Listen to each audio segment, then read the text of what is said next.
হিসেবে দায়িত্ব পালন করেছি।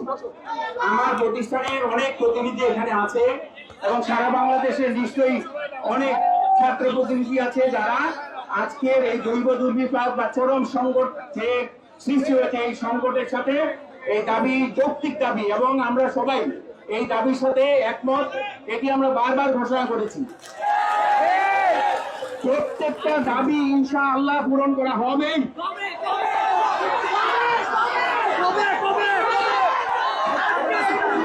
আলোচনার মাধ্যমে সমস্যার সমাধান সর্বশেষ উপায়। আমরা সেই জায়গাতেই আছি। আমাদের যে 6টি দাবি আছে, ক্রাফট ইন্সপেক্টরের রায়ে কোথাও বলা নাই 30% জুনিয়র ইন্সপেক্টর হবে। তারপরেও আমরা আপিল করেছি। আমরা গ্যারান্টি দিয়ে বলছি ক্রাফট ইন্সপেক্টর কোনোদিন কিয়ামত পর্যন্ত জুনিয়র ইন্সপেক্টর হতে পারবে না। যদি তাই হয়ে থাকে তাহলে যখন বাংলাদেশে 60 থেকে 70% মানুষ কর্মক্ষম, এই কর্মক্ষম মানুষকে যদি কর্মদক্ষ করতে না পারি এবং সেটি একমাত্র কারিগরি বৃত্তিমূলক শিক্ষার মাধ্যমে সম্ভব। এই কারিগরি বৃত্তিমূলক শিক্ষার অংশ হয়ে যাক, এটি কি আমরা কেউ চাই?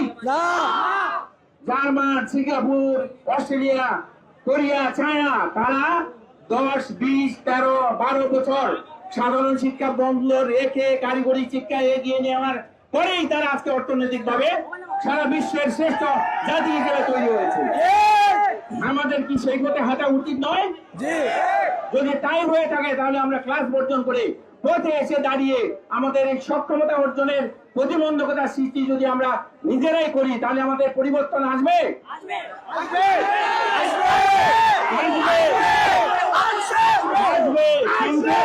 আসবে সমস্যার সমাধানের পর। আমরা সমস্যার সমাধান হচ্ছে না এই কথাটা সঠিক না। এই 6 দফা অতি দ্রুত আমরা ইনশাআল্লাহ তোমরা একেবারে দেখতে পাবা যে আমরা